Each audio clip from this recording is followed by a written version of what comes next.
우리가 이제 이 사무엘상을 계속 공부하면서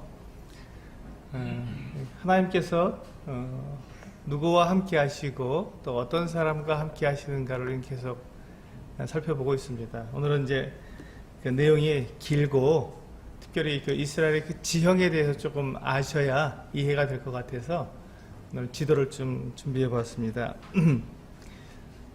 사무엘상 14장을 우리가 보시게 되면 이제 믹마스라고 하는 곳과 게바라고 하는 곳과 또 기브아라고 하는 이 세 곳이 등장하게 됩니다. 근데 이 세 곳에 대해서 우리가 기본적으로 그 위치를 알고 있지 못하면 또 거리가 어느 정도 되는지 그 지형이 어떻게 되는지를 알지 못하면 이 말씀을 읽어도 이게 그냥 별로 이렇게 와닿지 않습니다. 그래서 오늘은 이 지도를 가지고 조금 살펴보도록 하겠습니다. 이제 요 별표가 있는 곳이 여기가 기브아입니다.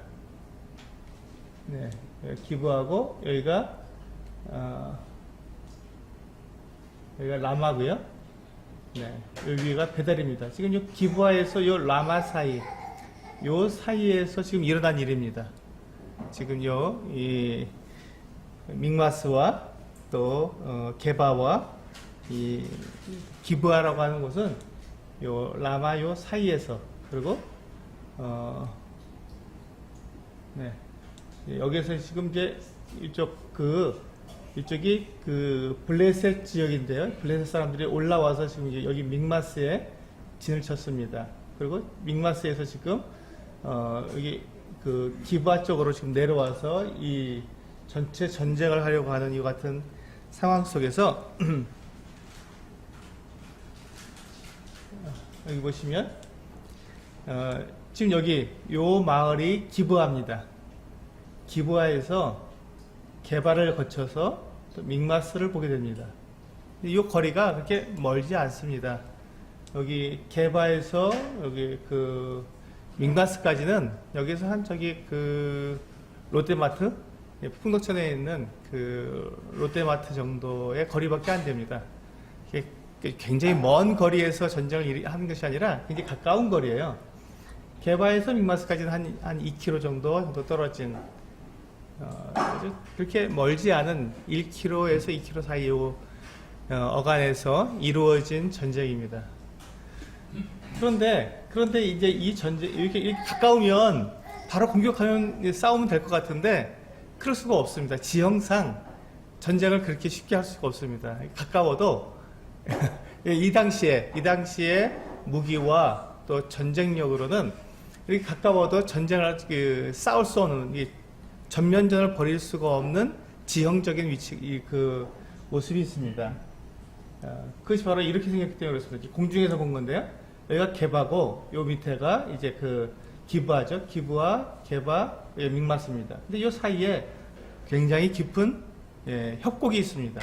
어마어마하게 깊은 협곡이 있습니다.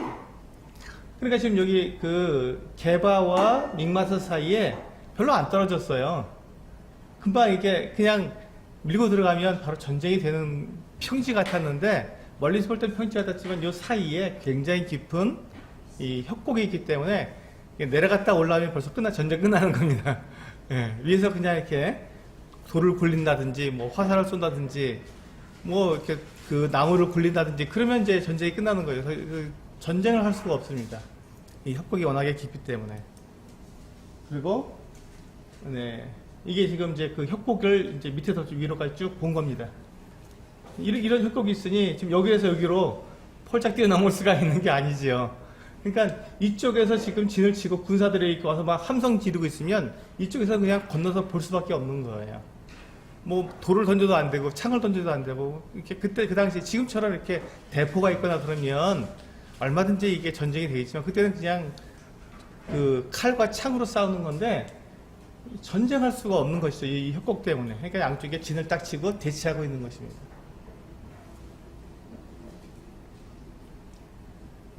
네, 이것도 이제 지금 이쪽에 이제 그 게바로 믹마스에서 이제 이쪽이 믹마스고 이쪽이 게바인데요. 지금 이렇게 보면은 굉장히 협곡이 깊습니다. 이게 전쟁을 할 엄두가 안 나죠. 이게 서로 마주만 보고 있는 것이지 전쟁할 엄두가 안 납니다.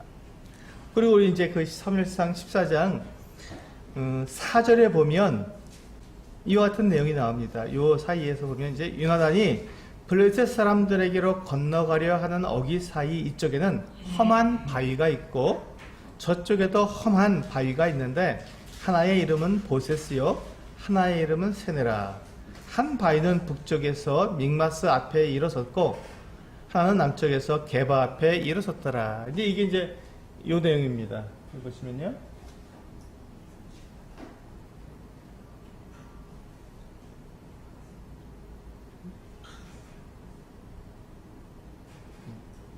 지금 이게 지금 이제 이게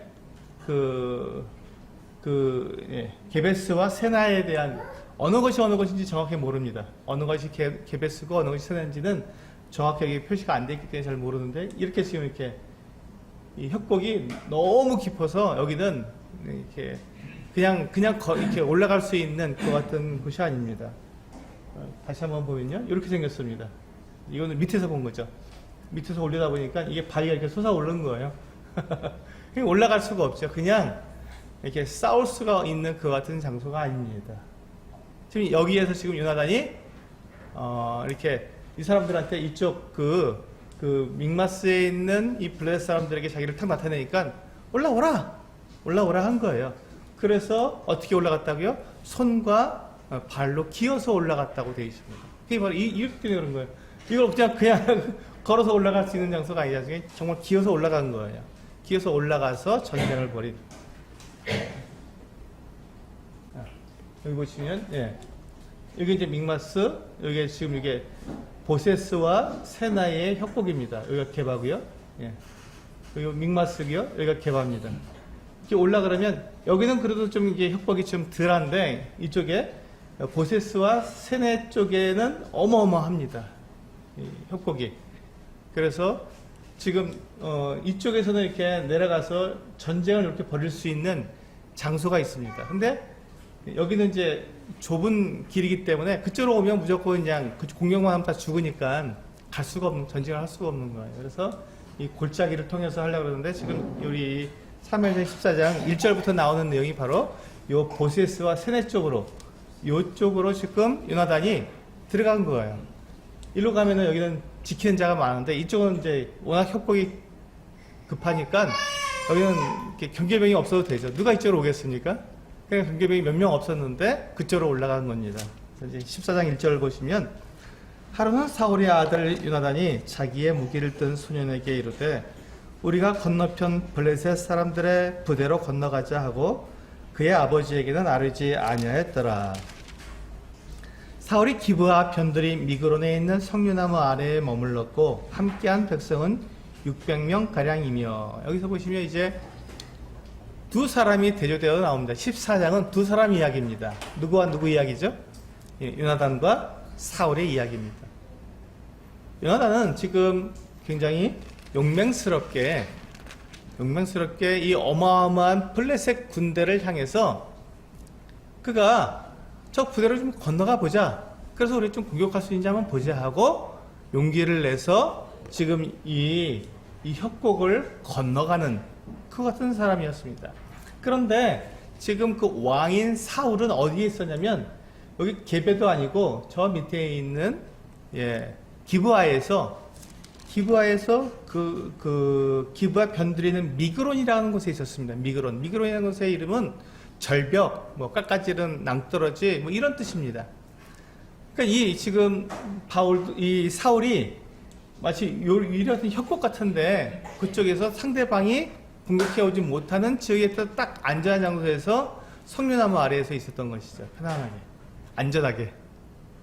전쟁을 지금 치러야 하는 입장에서 적에게 나아가고 이렇게 전쟁을 하려는 입장이 아니라 일단 자기를 보호하고 이 절벽 위에서 석류나무 아래에서 이렇게 전쟁을 지휘하고 있는 이런 모습을 가지고 있는 반면에 그 아들 요나단은 지금 이 협곡을 건너서 적과 싸우자 하고 지금 나아가고 있는 그 같은 모습을 보여주고 있습니다.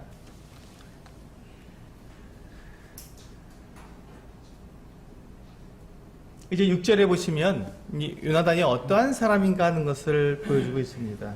6절에 보시면 요나단이 자기의 무기를 든 소년에게 이르되 우리가 이 할례 받지 않은 자들에게로 건너가자. 여호와께서 우리를 위하여 일하실까 하노라. 여호와의 구원은 사람이 많고 적음에 달리지 아니하였느니라. 7절 무기를 든 자가 그에게 이르되 당신의 마음에 있는 대로 다 행하여 앞서 가소서. 내가 당신과 마음을 같이하여 따르리이다. 여기 보시면 요나단은 어떤 사람이었냐면 전쟁을 하는데 그 전쟁이 여호와에게 속해 있다는 것을 믿고 있는 사람이었습니다. 그는 이 전쟁을 치르는데 이 전쟁을 누구를 위해서 전쟁을 치르냐면 하나님을 위해서 전쟁을 치르는 것입니다. 백성들을 위해서 전쟁을 치르는 사람이었습니다. 그런데 지금 이 사울은 어떤 사람이었냐면 지금 이 절벽 위에 자기 자리를 치고 거기서 자기를 보호하는 가운데 자기를 위해서 지금 전쟁을 치르는 사람이었습니다. 자기의 업적과 자기의 왕권을 위해서 전쟁을 치르는 사람이었습니다. 이제 우리 8절부터 보시면 자, 요나단이 이르되 보라 우리가 그 사람들에게로 건너가서 그들에게 보이리니 9절 그들이 만일 우리에게 이르기를 우리가 너희에게로 가기를 기다리라 하면 우리는 우리가 있는 곳에 가만히 서서 그들에게로 올라가지 말 것이요 그들이 만일 말하기를 우리에게로 올라오라 하면 우리가 올라갈 것은 여호와께서 그들을 우리 손에 넘기셨음이니 이것이 우리에게 표징이 되리라 하고 둘이 다 블레셋 사람들에게 보임에 블레셋 사람이 이르되 보라 히브리 사람이 그들이 숨었던 구멍에서 나온다 하고 그 부대 사람들이 요나단과 그의 무기를 든 자에게 이르되 우리에게로 올라오라 너희에게 보여줄 것이 있느니라 한지라. 요나단이 자기의 무기를 든 자에게 이르되 나를 따라 올라오라 여호와께서 그들을 이스라엘의 손에 넘기셨느니라 하고. 여기 보시면 지금 이 요나단은 전쟁을 하는데 이 전쟁을 자기 지금 요나단과 무기를 든 사람 두 사람이 지금 나아가서 이 어마어마하게 많은 수많은 메뚜기떼처럼 바닷가의 모래알처럼 많은 이 그 블레셋 사람들을 상대하러 가면서 뭐라고 말을 하냐면 하나님의 뜻을 구하고 있습니다. 하나님께서 어떻게 우리를 인도하신지 보자. 만약에 저들이 우리에게 올라오지 말라고 하면 우리는 여기서 기다리고 그들이 올라오라 하면 우리는 올라가자. 그것이 하나님께서 우리에게 보여주신 뜻이다 하고 이 그 블레셋 사람들에게 자기를 나타냈을 때 블레셋 사람들이 이 요나단을 보고는 올라오라 라고 불렀습니다. 그때 요나단이 분명한 확신 가운데 단 두 사람이 올라가는 거지만 보라 여호와께서 우리에게 그들을 이스라엘 손에 넘기셨느니라는 확신 가운데 올라가게 된 것이죠. 왜 그렇습니까? 그가 하나님의 뜻을 구하였고 하나님의 뜻대로 그가 온 반응에 따라서 그가 행했기 때문에 그렇습니다. 그럼 요나단은 지금 전쟁을 하는데 자기의 뜻대로 전쟁을 하는 것이 아니라 지금 무모한 싸움이지만 무모한 싸움을 자기의 뜻대로 하는 것이 아니라 하나님께서 어떻게 인도해 주신지를 하나하나 따라가면서 용감하게 지금 그 일을 행하고 있는 것입니다. 그런데 16절부터 보시면요. 이 일로 인해서 이제 막 블레셋 진영이 굉장히 소동이 일어났습니다. 왜냐하면 이 요나단이 올라가서 단번에 싸웠는데 20명을 죽였거든요. 여러분 20명은 별거 아닌 것 같은데 한 사람이 올라가서 일대 싸워서 20명을 단칼에 죽였다는 건요 어마어마하게 무서운 일입니다. 이런 장수가 없는 거예요.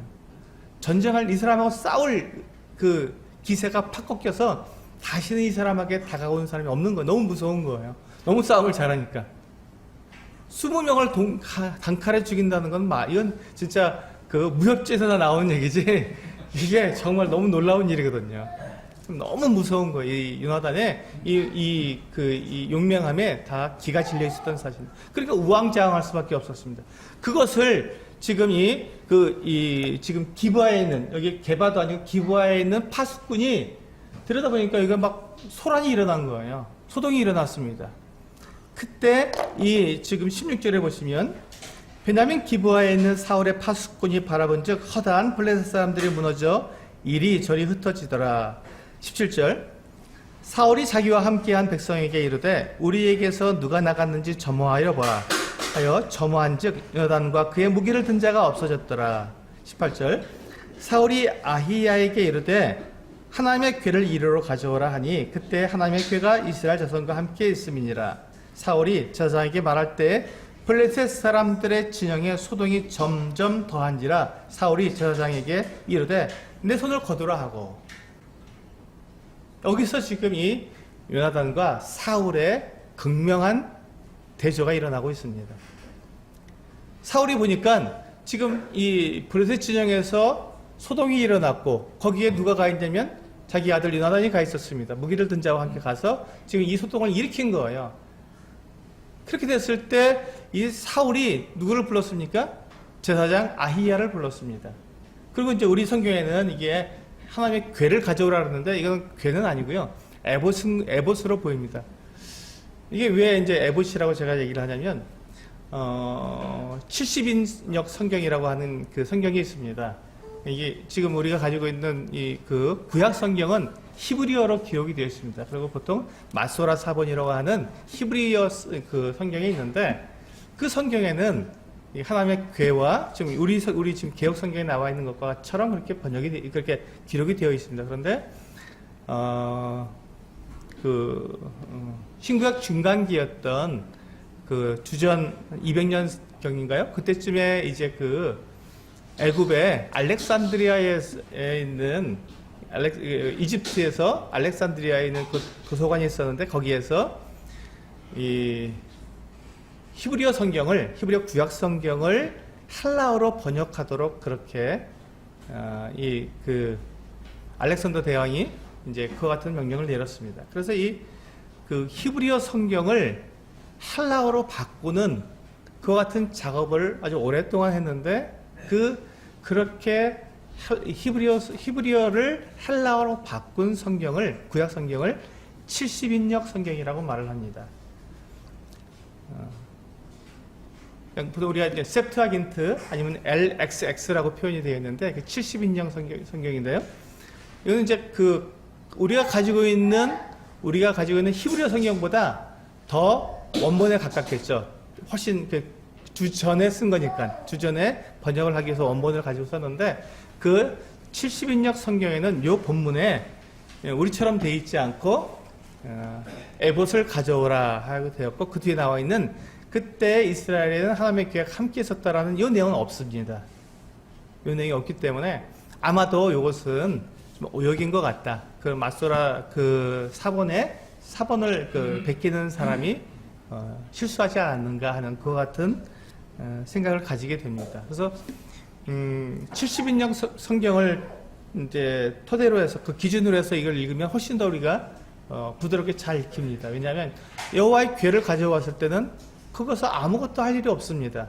하나님의 뜻을 물을 때는 에봇에 있는 우림과 둠밈으로 하나님의 뜻을 알았는데 지금 여호와의 궤를 가져오라 했기 때문에 이건 조금 말이 맞지 않다. 또 더군다나 여호와의 궤는 지금 어디 있었습니까? 지금 베스메스에서 올라왔다가 또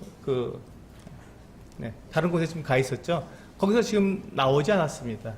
그래서 여기 전장터에 여호와의 궤를 가져오는 것은 굉장히 두려워했습니다. 엘리 때에 그와 같은 일이 있었죠. 그러다가 여호와 궤를 빼앗겼기 때문에 다시 그런 일을 하리라고는 상상을 할 수 없는 그런 내용으로 보입니다. 그래서 이제 그 내용은 그렇게 지나가고요. 여기서 보시면 지금 이 사울이 이 제사장을 불러서 무엇을 물으려고 하냐면 무엇을 물으려고 했죠? 하나님의 뜻을 물으려고 했습니다.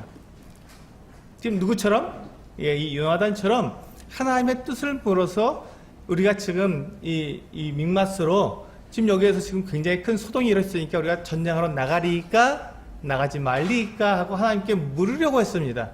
그런데 지금 제사장이 그 하나님의 뜻을 물으려고 우림과 둠밈에 손을 넣으려고 할 때 이 소동이 점점점 커져서 이제 사울이 볼 때 이거는 그냥 가서 덥석 달려만 가도 그냥 이기는 전쟁인 거예요. 여기서 이제 문제가 있었습니다. 여기에서 사울이 어떻게 했습니까? 제사장에게 내 손을 거두라. 하나님의 뜻을 묻지 말라는 것입니다. 하나님의 뜻을 물을 필요가 없다는 거예요. 왜?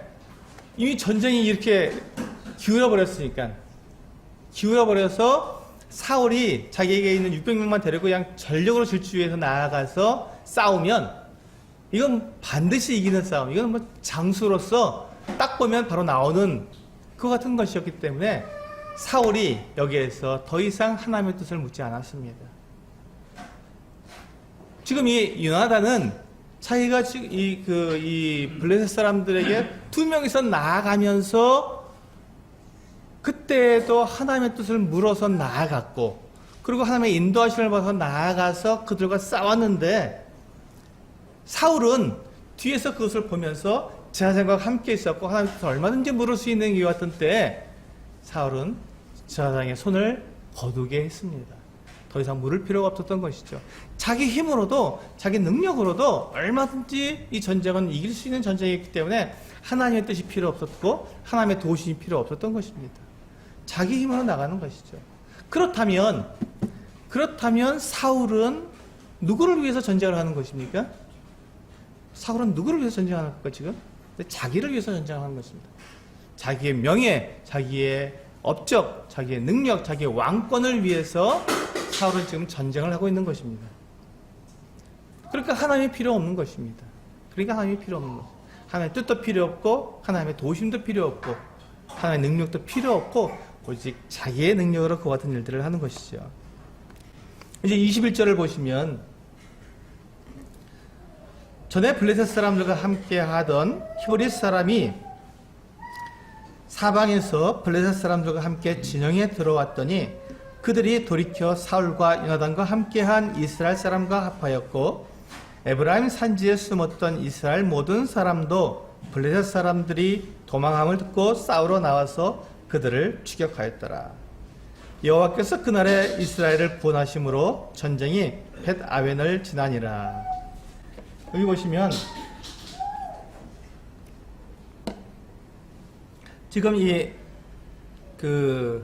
요나단이 블레셋 진영에 들어가서 그들을 혼란시키고 큰 소동을 일으킨 다음에 그들이 서로가 서로를 공격하는 놀라운 일이 일어났습니다.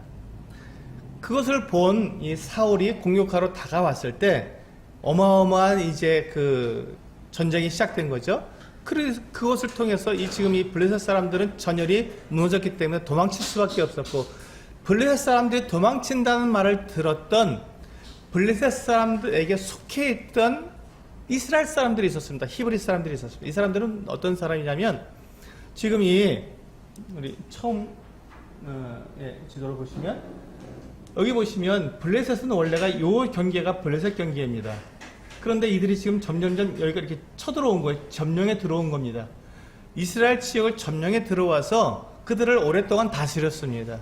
원래 블레셋 지역에서부터 이스라엘 지역을 점점 점령에 들어와서 그들이 이스라엘 사람들을 다스렸던 것이죠. 그러다 보니까 자기가 점령한 곳에 백성들, 젊은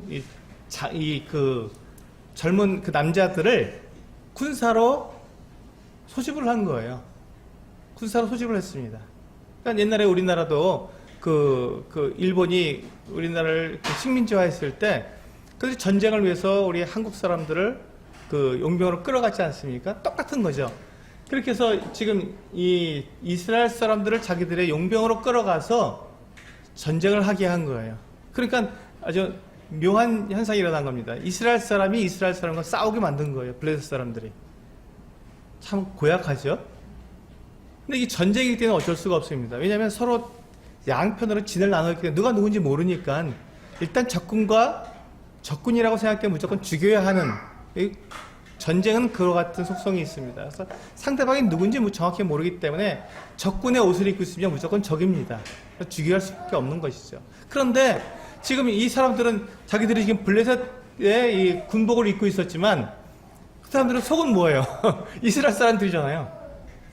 근데 이스라엘이 지금 블레셋을 물리치고 있다는 이 소식을 들었을 때 이 블레셋 군복을 다 벗어버리고 이스라엘 사람들 편에 서서 그들이 블레셋 사람들을 공격하기 시작한 겁니다. 그게 바로 21절에 있는 말입니다. 전에 블레셋 사람들과 함께하던 히브리 사람이 사방에서 블레셋 사람들과 함께 진영에 들어왔던 얘기. 그러니까 지금 블레셋 사람들과 함께 지금 이 용병으로 지금 투입됐었는데 그들이 돌이켜서 사울과 요나단과 함께한 이스라엘 사람과 합하였습니다. 그래서 이 지금 블레셋 사람들 치게 되니까 블레셋 사람들은 자기들 한편이었던 사람들이 확 돌아서니까 어떻게 됩니까? 굉장히 크게 당황할 수밖에 없고 그 공격에 취약할 수밖에 없죠. 그리고 또 22절에 보면 에브라임 산지에 숨었던 이스라엘 모든 사람도 지금 이 블레셋 사람들이 그 병거가 3만이요 또 그 기병 그 마병이 6천이요 또 모래알 같이 몰려들었던 이 소식을 듣고는 다 무서워서 에브라임 산지 곳곳에 숨었던 이 이스라엘 사람들이 상황이 달라졌습니다. 갑자기. 그래서 이스라엘이 지금 이 블레셋을 물리친다는 소리를 듣고는 이제 숨어 있을 필요가 없죠.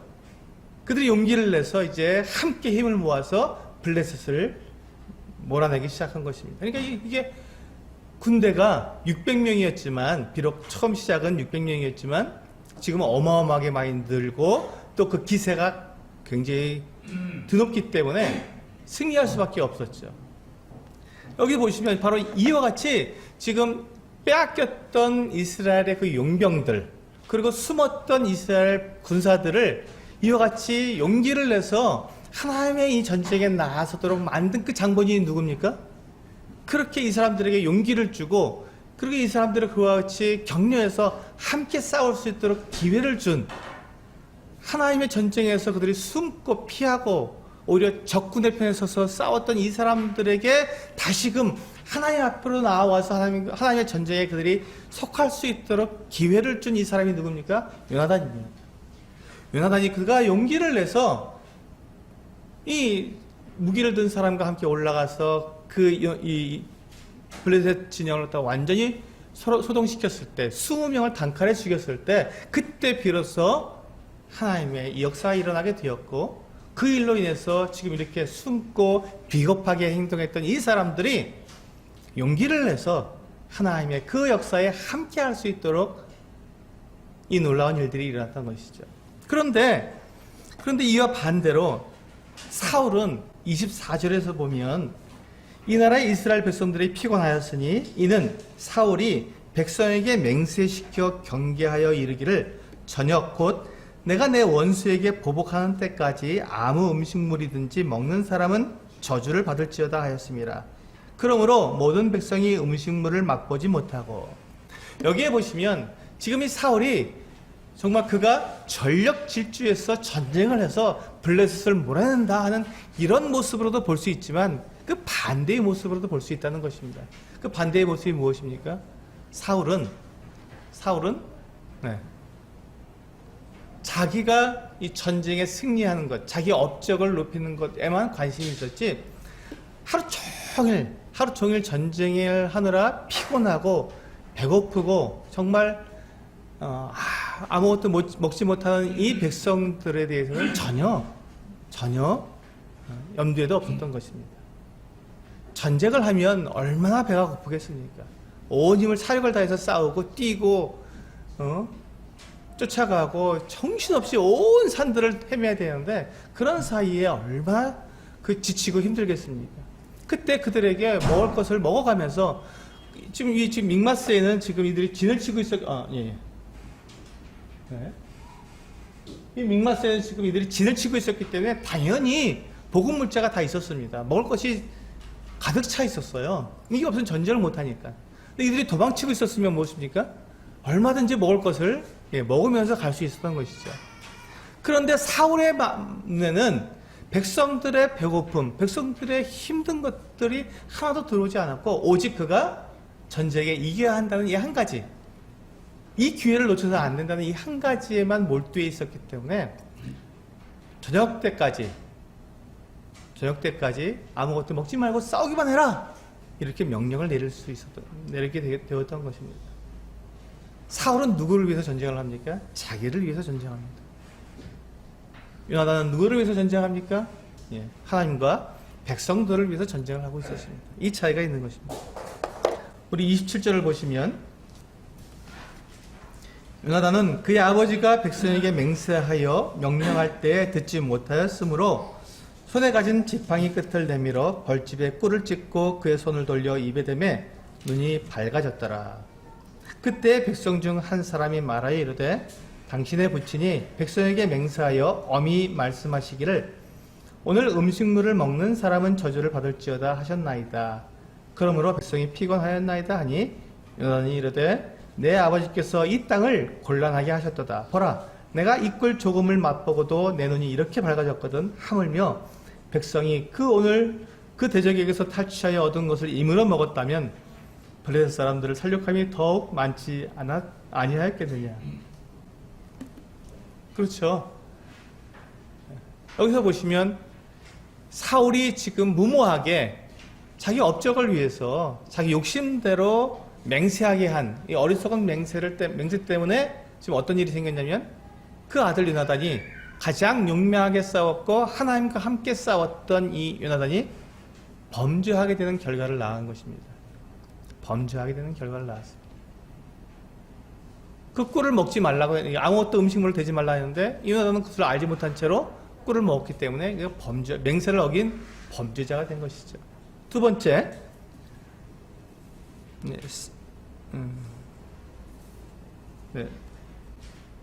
31절부터 보시면, 그날의 백성이 믹마스에서부터 아얄론에 이르기까지 블레셋 사람들을 쳤으므로 그들이 심히 피곤한지라. 백성이 이에 탈취한 물건에 달려가서 양과 소와 송아지들을 끌어다가 그것을 땅에서 잡아 핏째 먹었더니 무리가 사울에게 전하여 이르되 보소서, 백성이 고기를 핏째 먹어 여호와께 범죄하였나이다. 여기 보세요. 지금 요나단도 범죄하게 만들었고 백성들도 범죄하게 만든 사람이 누굽니까? 사울입니다. 사울이 하나님을 위해서 전쟁을 하지 않고 백성들을 위해서 전쟁하지 않고 오직 자기 자신을 위해서 전쟁하게 했기 때문에 요나단도 범죄하게 되었고 백성들도 범죄하게 되었다. 그런데 이 사울 왕이 그 소식을 듣고 하는 말을 들으면 참 너무나도 가관입니다. 뭐라고 말을 하냐면, 사울이 이르되 너희가 믿음 없이 행하였도다. 너희가 믿음 없이 행하였도다. 우리 이런 말 많이 듣지 않습니까?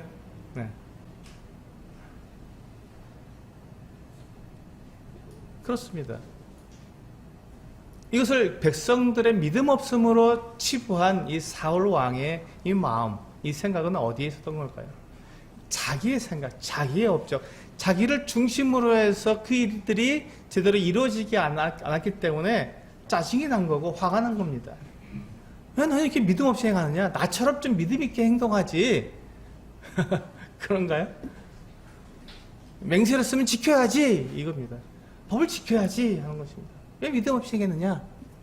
자기는 싸우지 않고 자기는 뒤에서 명령만 내리고 가만히 지켜만 봤기 때문에 배고프지 않고 힘들어서 참을 수 있죠. 하지만 전장터에서 그렇게 이리 뛰고 저리 뛰고 그 전쟁을 치르는 이 백성들은 얼마나 힘들고 얼마나 괴로웠겠습니까? 그걸 알지 못한, 그것을 이해하지 못한 이 사울이 이와 같이 너희가 믿음이 없다고 말을 한 것입니다. 이제 34절과 35절에 보면, 또 사울이 이르되 너희는 백성 중에 흩어져 다니며 그들에게 이르기를 사람은 각기 소와 양을 이리로 끌어다가 여기서 잡아먹되 핏째로 먹어 여호와께 범죄하지 말라 하매 그 밤에 모든 백성이 각각 자기의 소를 끌어다가 거기서 잡으니라. 사울이 여호와를 위하여 제단을 쌓았으니 이는 그가 여호와를 위하여 처음 쌓은 제단이었더라. 여기 보시면 이제 사울이 이제 하나님께 영광을 돌립니다. 그리고 백성들을 이제 범죄하지 않도록 하기 위해서 한 장소를 마련해서 거기서 짐승을 잡고 피를 다 뺀 다음에 먹을 수 있도록 그렇게 조치를 취해 주었습니다. 이 부분은 잘한 것이죠. 근데 이게 잘했다기보다는 당연한 일인데, 사울은 이때 처음으로 여호와를 위해서 제단을 쌓았다는 것입니다. 이때 처음으로. 사울이 얼마나 하나님과 상관없이 살았는지 여기서 우리에게 분명히 보여주고 있는 것입니다.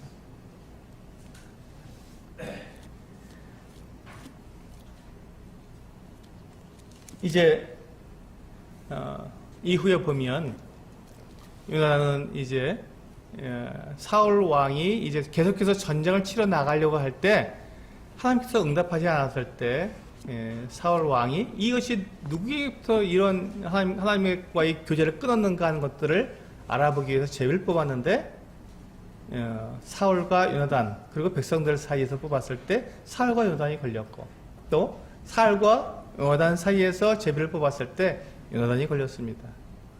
하나님께서는 정확하게 이 사울이 한 이 어리석은 맹세에 대한 결과를 사울이 감당하게 하셨습니다. 자기 아들 요나단을 죽일 수밖에 없는 상황이 되게 된 것이죠. 그런데 이때 사울 왕은 어떻게 해야 하겠습니까? 43절에 보시면 사울이 요나단에게 이르되 내가 행한 것을 내게 말하라. 요나단이 말하여 이르되 내가 다만 내 손에 가진 지팡이 끝으로 꿀을 조금 맛보았을 뿐이오나 내가 죽을 수밖에 없나이다. 요나단은 이렇게 자기의 행한 것을 그대로 말하고 그 맹세에 따라 자기가 죽겠다고 자기를 내려놓았습니다.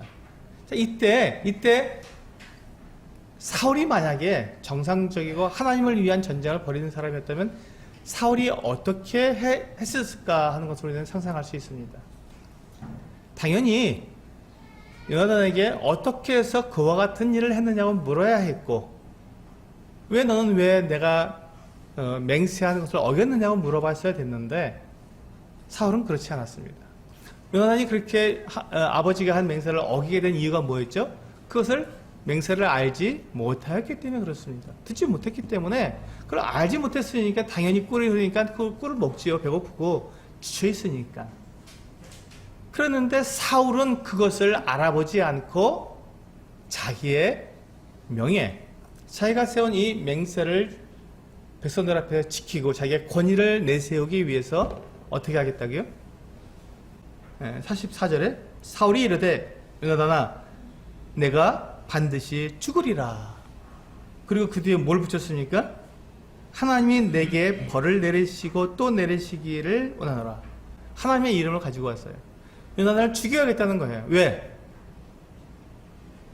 요나단이 자기가 한 맹세를 어겼기 때문에 그렇습니다. 참 이 사울을 굉장히 이해할 수 없는 사람이에요.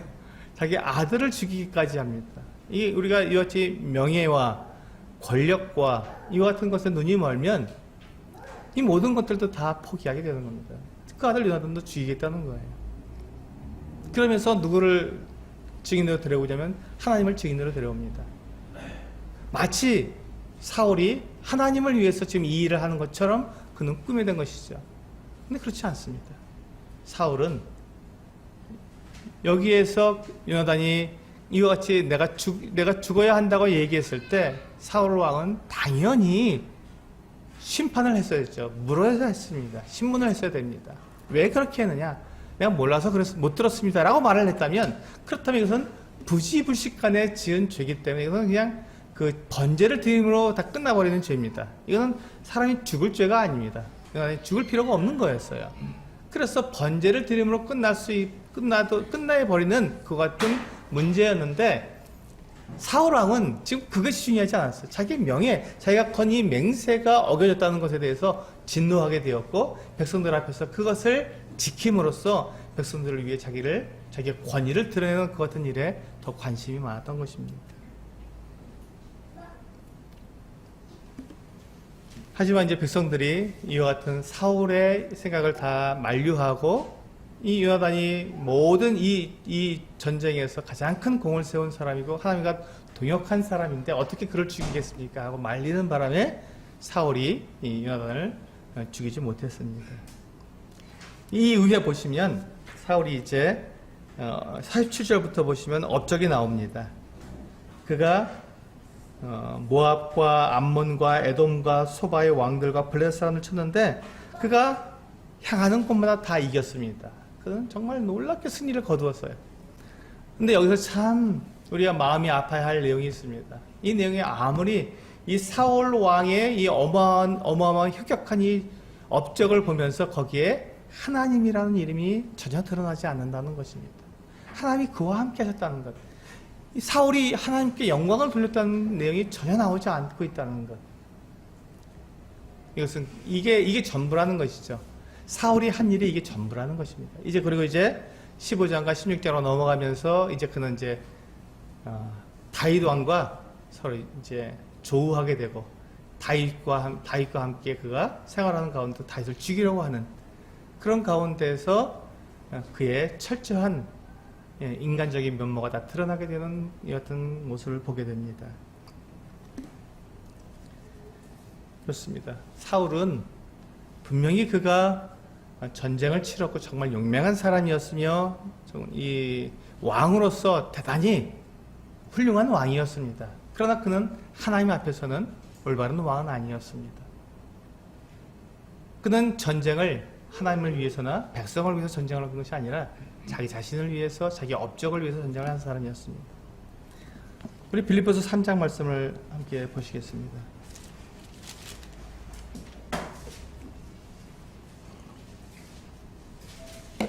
네, 우리 사무엘상 14장의 제목을 제가 말씀 안 드렸네요. 사무엘상 14장의 제목은 누구를 위하여 치르는 전쟁인가? 누구를 위하여 치르는 전쟁인가? 그렇다면 지금 사무엘상 14장에서 우리는 요나단과 사울의 모습을 통해서 똑같은 전쟁을 치르고 있음에도, 그리고 똑같이 여호와의 이름을 부르고 있음에도 그들의 하나님을 향한 그 태도, 백성들을 향한 그 어떤 태도에서 그가 누구를 위해서 전쟁을 치르는 것이 구분되는 것, 요나단의 방법과 이 사울의 방법이 달랐고 함께 했지만 그것을 통해서 우리는 누구는 하나님을 위해서 전쟁을 했고 누구는 자기 자신을 위해서 전쟁했다는 것을 구분할 수 있게 되었습니다. 그렇다면 오늘날 우리 이 교회, 신약시대에 살고 있는 우리 그리스도인들에게는 과연 이와 같은 것들이 어떻게 이와 같은 일들이 우리에게 일어날 수 있는가 하는 것입니다. 우리도 동일한 일들이 있습니다. 우리 빌립보서 1장을 잠깐 먼저 보실까요? 1장 12절부터 보시면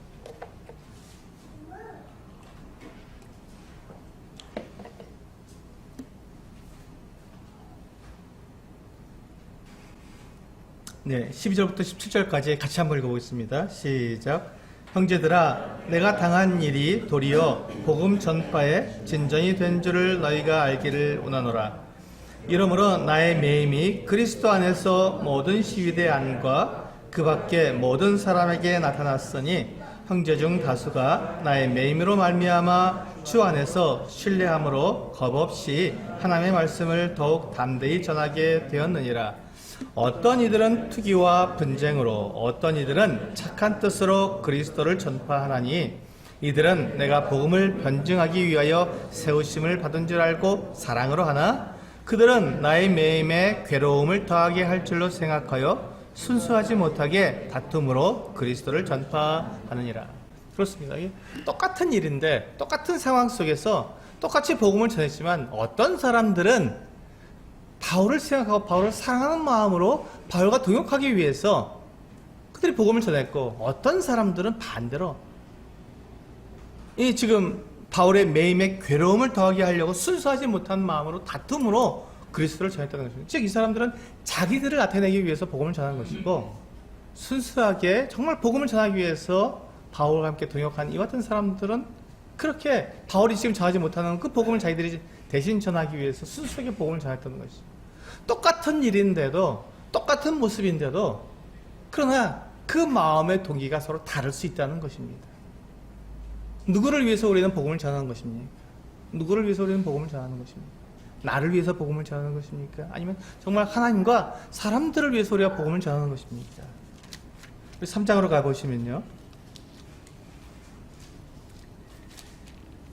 4절에 보시면 그러나 나도 육체를 신뢰할 만하며 만일 누구든지 다른 이가 육체를 신뢰할 것이 있는 줄을 생각하면 나는 더욱 그러하리니 나는 8일 만에 할례를 받고 이스라엘 족속이요 베냐민 지파요 히브리인 중에 히브리인이요 율법으로는 바리새인이요 열심으로는 교회를 박해하고 율법의 의로는 흠이 없는 자라. 그러나 무엇이든지 내게 유익하던 것을 내가 그리스도를 위하여 다 해로 여길 뿐더러 또한 모든 것을 해로 여김은 내 주 그리스도 예수를 아는 지식이 가장 고상하기 때문이라. 내가 그를 위하여 모든 것을 잃어버리고 배설물로 여김은 그리스도를 얻고 그 안에서 발견되려 함이니 내가 가진 의는 율법에서 난 것이 아니요 오직 그리스도를 믿음으로 말미암은 것이니 곧 믿음으로 하나님께로부터 난 의라. 여기 보시면 바울이라는 한 사람이 있었습니다. 이 사람은 자기의 육체를 얼마든지 신뢰할 수 있었던 사람이었습니다. 그가 자랑하는 것들을 보게 되면 대단했습니다. 그 당시 예루살렘에서 이와 같은 사람이 없었습니다. 이와 같이 태생부터 정말 놀랍게 정말 이런 귀한 가문에서 태어나고 또한 거기에서도 정말 열심인 그와 같은 그 바리새인으로서 최고의 학문을 공부한 이와 같은 사람이 없었습니다. 그러니까 육체로 자랑하려면 자신을 자랑하고 자기를 나타내기 위해서라면 뭐 얼마든지 할 수 있었던 사람이었습니다. 그런데 그는 어떻게 했냐면 그가 예수 그리스도를 만났을 때 그가 자랑하고 그가 내세우고 그가 정말 추구하던 육체에 관한 것들을 다 버리고 해로 여겼고 배설물로 여겼다는 것입니다.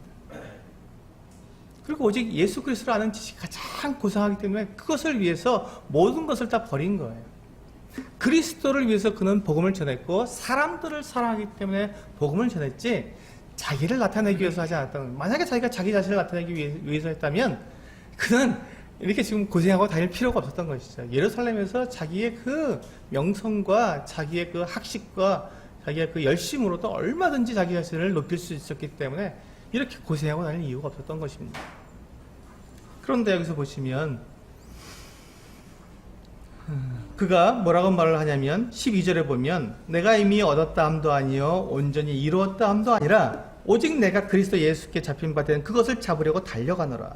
형제들아 나는 아직 내가 잡은 줄로 여기지 아니하고 오직 한 일 즉 뒤에 있는 것을 잊어버리고 앞에 있는 것을 잡으려고 표대를 향하여 그리스도 예수 안에서 하나님이 위에서 부르신 부름의 상을 위하여 달려가노라. 바울의 목표는 여기에 있었습니다. 하나님께서 자기를 부르셨다는 그 부르심, 소명이죠. 그를 사도로 부르셨고 하나님의 종으로 부르셨다. 예수 그리스도의 종으로 부르신 그 소명에 그가 최선을 다해서 그 일을 다 마친 다음에 그 종이 주인에게 주인의 손을 바라보면서 주인님 나에게 이제 무엇을 주시렵니까? 하고 잠잠히 그 주인의 은혜를 바라보는 그 종의 모습으로 주인이 주실 그 상을 그가 기대했다고 말을 합니다. 이 지금 바울이 말하는 것처럼 위에서 부르신 부름의 상을 위하여 달려가노라는 말은 너무너무도 겸손한 말입니다. 종이 주인의 모든 명령을 다 수행한 다음에 주인이 그에게 베풀어 주신 은혜를 기대하는 겸손하게 주인님 제가 주님의 시키신 일을 다 했습니다 하고 그가 조용히 보고하고 주인이 그에게 주시는 은혜를 기뻐하며 받으려는 그 같은 모습이 바로 이 모습입니다. 당당하게 나아가서 막 무엇을 갖다가 요구하고 내가 한 만큼 주시오 이렇게 하는 당당한 모습이 아니라 정말 자기 자신을 완전히 낮춘 겸손의 자세였던 것입니다. 그래서 17절에 그가 이와 같이 말을 합니다. 형제들아 너희는 함께 나를 본받으라. 그리고 너희가 우리를 본받은 것처럼 그와 같이 행하는 자들을 눈여겨보라. 바울은 자기를 본받는 사람들을 보았습니다. 그리고 그들을 세웠습니다. 그리고 그들에게 또 뭐라고 하냐면 너희들이 나를 본받은 것처럼 또 너희들처럼 그렇게 주님을 본받고 우리를 그렇게 본받는 사람들을 잘 눈여겨보아라. 그리고 그들을 세워라. 그들을 교회 안에 세워서 그들을 일꾼으로 삼아서 그들로 하여금 계속해서 이와 같은 일들을 끊이지 않고 계속적으로 행할 수 있도록 그렇게 이끌어라 하고 말씀하고 있는 것입니다. 18절에 보니까 왜 그렇게 해야 하냐면 그와 반대되는 사람들이 있기 때문에 그렇습니다. 내가 여러 번 너에게 말할 거니와 이제도 눈물을 흘리며 말하노니 여러 사람들이 그리스도의 십자가의 원수로 행하느니라. 그들의 마침은 멸망이요 그들의 신은 배요 그 영광은 그들의 부끄러움에 있고 땅의 일을 생각하는 자라.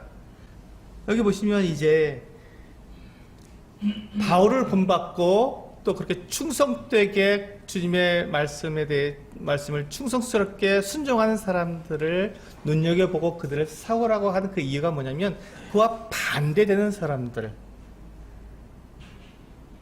십자가의 원수로 행하는 사람들, 그들의 마침, 그들의 끝은, 그들의 마지막 운명은 멸망이고 그들의 신은 배, 그들이 먹고 마시고 입는 것에 그들은 모든 목적이 있었던 것이죠. 그 영광은 그들의 부끄러움에 있고 그들이 얼마나 난잡한 생활을 했는지가 그들의 영광이라는 것입니다. 성적으로 문란하고 먹고 마시고 취하고 그냥 그들이 불법과 탈법을 행한 것을 자랑하는 것, 그것이 그들의 영광이었죠. 지금도 그렇지 않습니까? 우리 많은 매스컴에 나오고 있는 그 같은 많은 것들이 무엇을 말합니까? 법을 어기고 수많은 자기의 특권을 누리는 사람들에 대한 그것이 그들의 영광이라고 자랑이라고 여기는 사람들이 그렇게 우리 주위에 많지 않습니까? 그리고 그들은 땅의 일을 생각하는 자라고 말하고 있습니다. 하늘이 없습니다. 영원한 소망이 없는 것이죠. 하나님을 알지 못하는 사람들입니다. 근데 그들이 섞여 있는 거예요. 참 안타까운 것이죠. 그래서 20절에서 바울은 우리에게 이렇게 당당하게 말합니다. 그러나 우리의 시민권은 하늘에 있는지라 거기로부터 구원하는 자 곧 주 예수 그리스도를 기다리노니. 이것이 바로 그리스도인의 모습입니다. 우리는 우리의 육체를 위해서 우리는 복음을 전하지 않습니다. 우리는 우리의 어떤 자랑을 위해서 교회를 이루지 않습니다. 우리가 이렇게 모이는 것은, 이 저녁에 우리가 모인 것은 내가 어떤 명예를, 내가 어떤 자랑을 하기 위해서가 아니라 예수 그리스도 그분을 담고 예수 그리스도께서 우리에게 주시는 그 하늘에 있는 시민권을 향해서 우리가 나아가기 위해서 우리가 이렇게 모이는 것이지, 우리는 그 누구도 우리 자신을 위해서, 자신을 자랑하기 위해서 모이는 것은 아닙니다. 21절, 그는 만물을 자기에게 복종하게 하시는 자의 역사로 우리의 낮은 몸을 자기 영광의 몸의 형체와 같이 변하게 하시리라. 이것이 우리의 소망입니다. 우리가 주님을 만나게 될 때 우리가 주님과 같이 될 것을 우리는 소망합니다. 주님의 그 거룩하심처럼 우리도 거룩한 몸을 입을 것입니다. 주님께서 영원하신 것처럼 우리도 영원한 생명을 우리도 가지게 될 것입니다. 그렇습니다.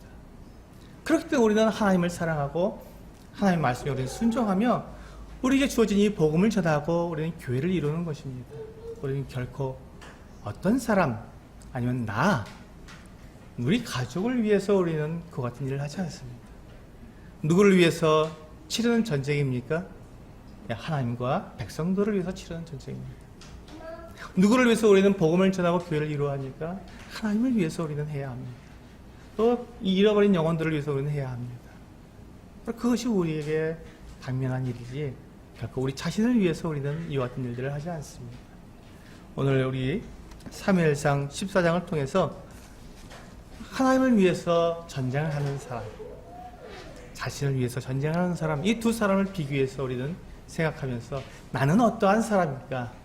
나를 살피며 정말 주님을 기쁘시게 하고 주님의 영광을 위해서 내 삶을 바울처럼 드리는 모든 것을 배설물로 여길 수 있는 그 같은 우리 소수있게 형제자매님 되시기를 원합니다.